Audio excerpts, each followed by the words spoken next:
제가 한때 젊어서 정말 좋아해서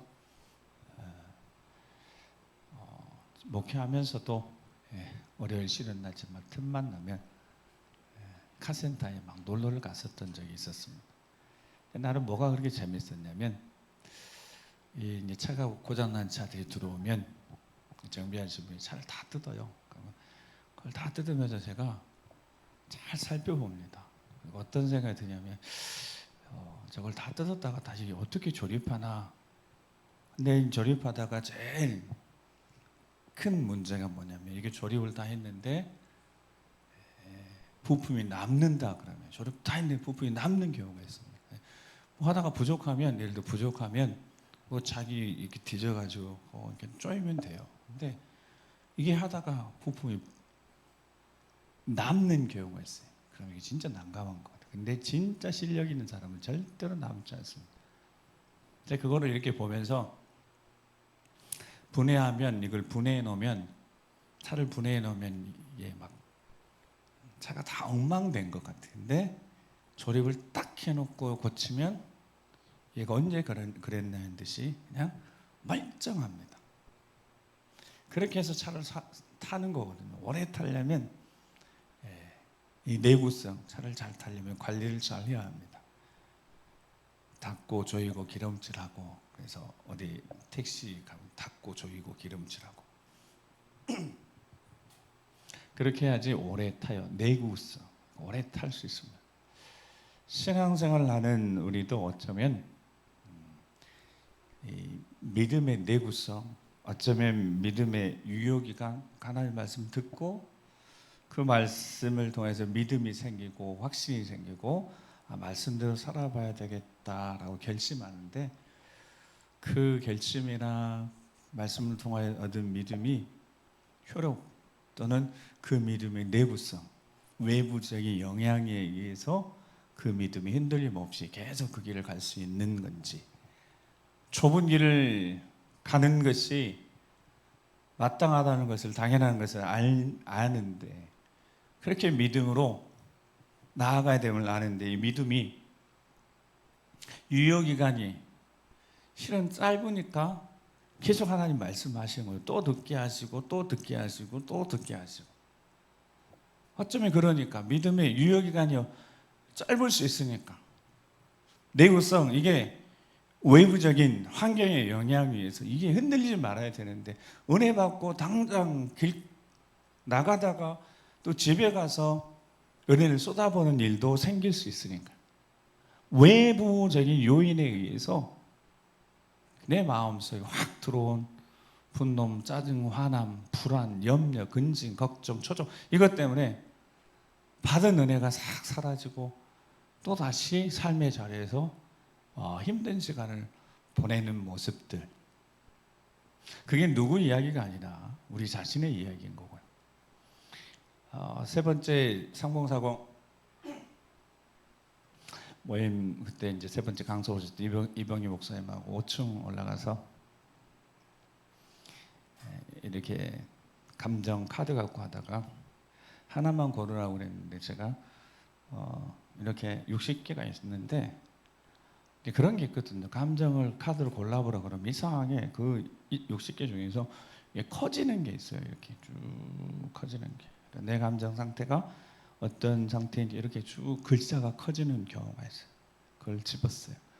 그게 우울감이었어요. 우울감.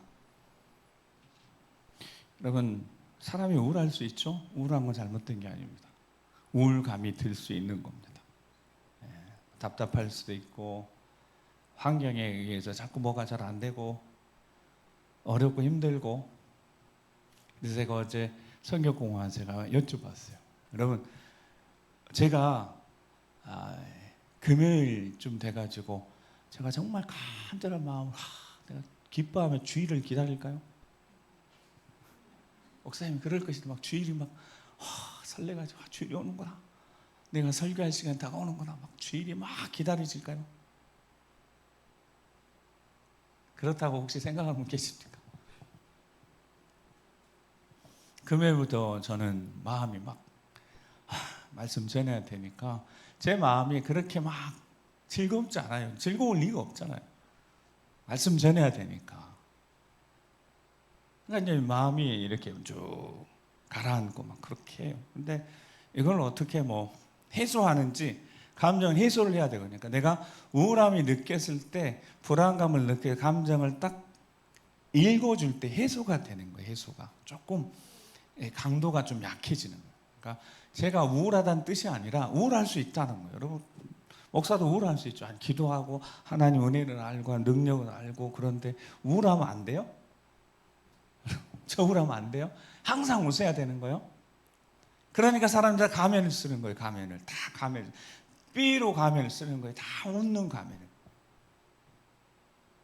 근데 오늘 이 자리는 정말 살아계신 하나님 아버지 앞에 다 진실했으면 좋겠습니다.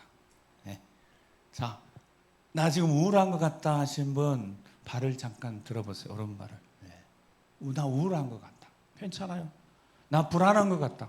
나 초조한 것 같다. 나 지금 뭔가 마음속에 막 분노가 차오른다. 네.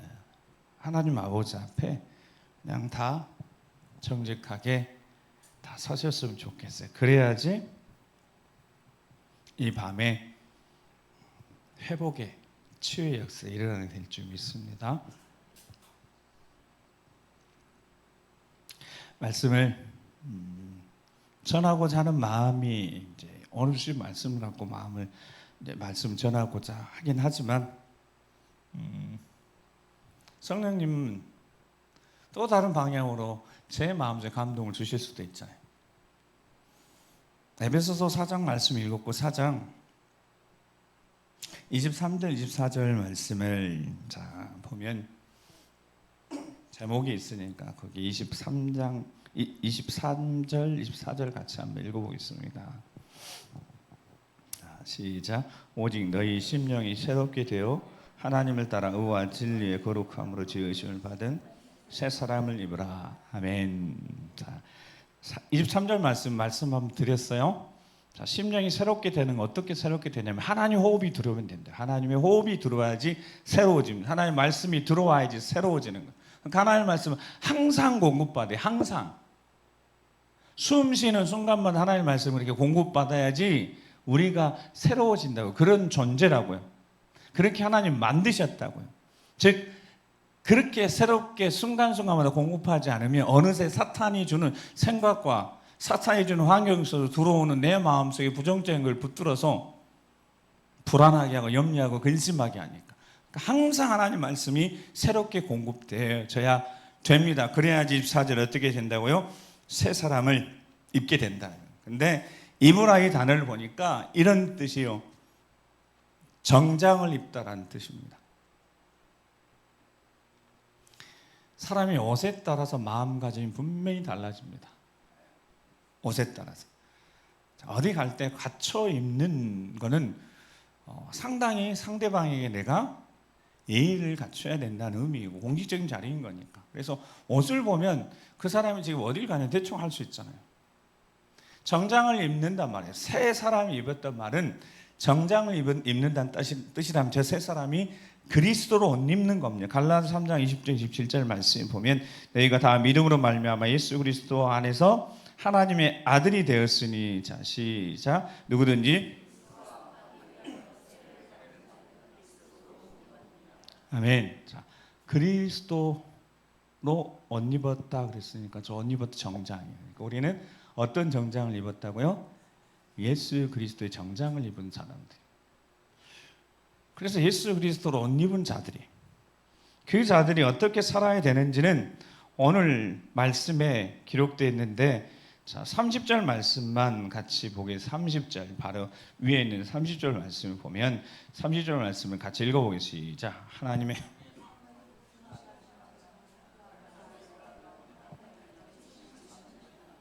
아멘. 자 30절 말씀을 세 번역으로 읽으니까 이렇게 되어 있습니다. 성령을 슬프게 해서는 안 됩니다 라는 뜻이랍니다. 누구를요? 내 안에 계시는 성령님을 슬프게 하시지 말라는. 성령님을 슬프게 해서는 안 된다는. 즉 속이면 안 된다는. 진실해야 된다는. 그리스도로 옷 입은 사람들은 진실한 자들이 정장을 입고 그만큼 내가 공식적인 자리를 어디 자리든 갔을 때 내가 진실하게, 예수 그래서 옷 입은 자들은 진실하게, 먼저는 하나님 앞에 진실하고 정직하게 그냥 내 마음 있는 그대로 우울할 수도 있고 슬플 수도 있고 답답할 수도 있고 불안할 수도 있고 염려할 수도 있고 초조, 근심, 불안, 두려움, 걱정. 그리스도 옷 입은 사람들은, 하나님의 자녀들은 적어도 하나님 아버지 앞에는 어떻게 할 수 있어야 된다고요? 정직할 수 있어야 합니다. 정직하지 않게 되어질 때 누가 슬퍼하신다고요? 내 안에 계시는 성령 하나님이 슬퍼하십니다. 하나님 아버지 앞에 진실한 시간이 됐으면 좋겠습니다. 말씀, 기도하는 시간 갖겠습니다. 이 찬양 들으시면서 마음이 혹시 상한 분이 계십니까? 무엇으로 인해서? 외부적인 어떤 것으로 인해서 우리 마음이 상할 수도 있고, 그냥 갑자기 내 마음이 상하고 우울하고 불안하고 염려될 수도 있습니다. 걱정이 확 마음속에 밀려와서 그 걱정에 초조하고 두려워할 수도 있습니다. 그래서 오늘 이 자리 그냥 하나님 앞에 있는 모습 그대로 옆 사람 신경 쓰지도 말고 뒷사람 신경 쓰지 말고 아무도 없고 주님과 독대한다고 생각하고 이 찬양 통해서 이 찬양 속에 음성을 채워주시고 하나님 마음을 알게 하시고 말씀을 통해서도 우리가 그리스도 옷 입고 정장했는데 그거는 정말 주님 앞에 우리 아버지 앞에 정직하라는 뜻입니다.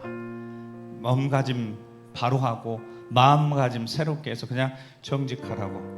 왜냐하면 성령의 기름 부으심으로 우리 안과 밖을 거룩해 가실 것이고 빈잔 깨끗하게 비워진 잔에 채워주시려고 이 찬양을 또 준비시키실 것이니까 이 찬양 드리면서 주여 내 마음 만져주시라고 주님 앞에 한 걸음 더, 아버지 앞에 한 걸음 더 나아갈 수 있는 우리가 되길 소망합니다. 마음이 상한 자를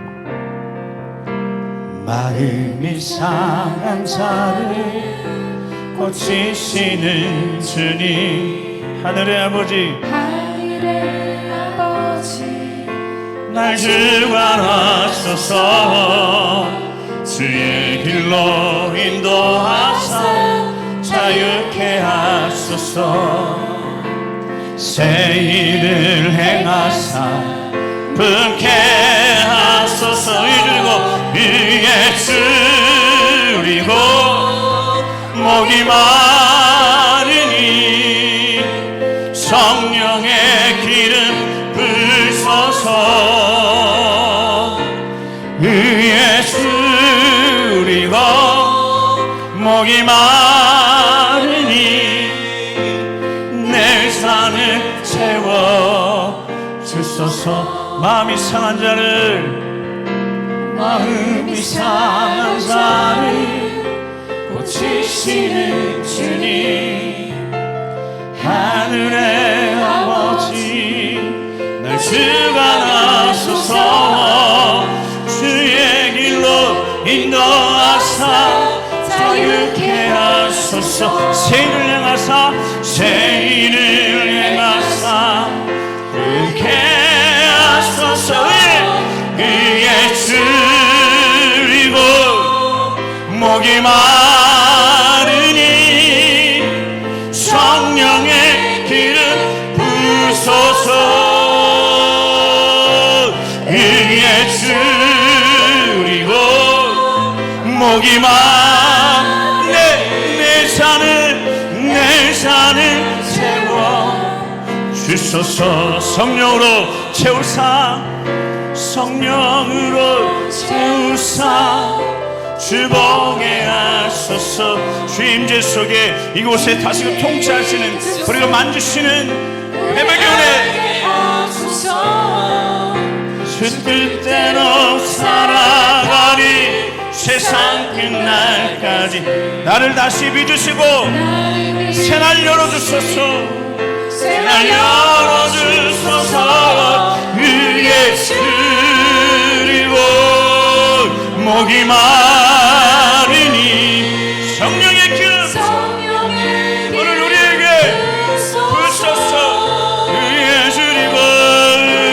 쓰리고 목이 마르니 내 잔을 채워. 의에 쓰리고 목이 마르니 성령의 기름 부으소서. 의에 쓰리고 목이 마르니 내 잔을 채워. 우리 두 손 들고 의에